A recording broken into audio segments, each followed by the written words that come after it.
Neil Barber, followed by William Pearson G. I'm sorry.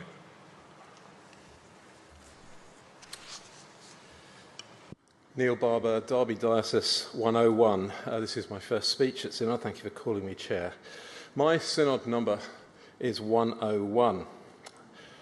Room 101 is the torture chamber used by the Ministry of Love in George Orwell's 1984 to break down the resistance of those with whom they are working.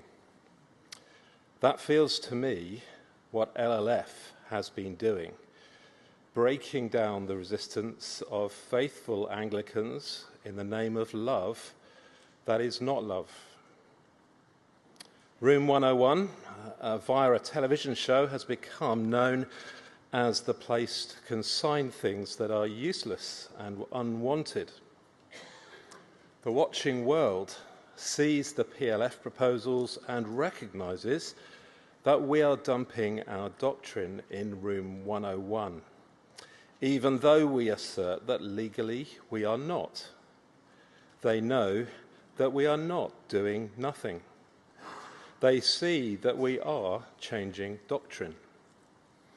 There is no uncertainty. The Bible is clear. The Church's doctrine on sex and marriage are clear.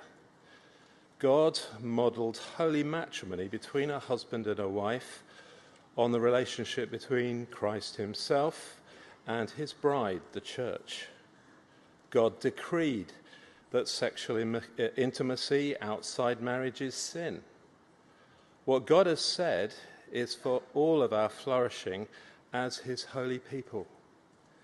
Consigning it to Room 101 would be to embrace sin, and that has eternal consequences.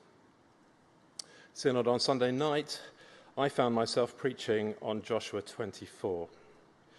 Joshua called God's people then to choose: serve God or serve idols.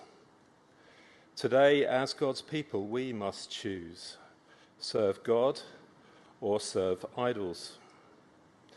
The Archbishop of Alexandria addressed us in February on behalf of the Global South. Archbishop Sami warned that the LLF proposals threatened Anglican unity around the world. He said the choice was ours. Today is our Joshua 24 moment. Throw away the gods your forefathers worshipped beyond the river and in Egypt, and serve the Lord. But if serving the Lord seems undesirable to you, then choose for yourselves this day whom you will serve.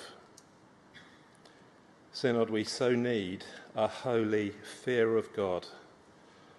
For through Jesus, God redeems his people from sin to live a holy life.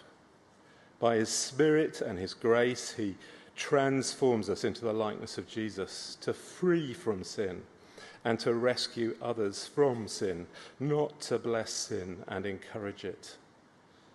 Jesus says, no one can serve two masters. Either you will hate the one and love the other, or you will be devoted to the one and despise the other. There is a simple choice for each of us here today, each bishop, each archbishop, each member of the clergy, and each member of the laity. Jesus is clear. Joshua was clear. I'm with them, and I implore you, Synod, to echo Joshua's words. But as for me and my household, we will serve the Lord.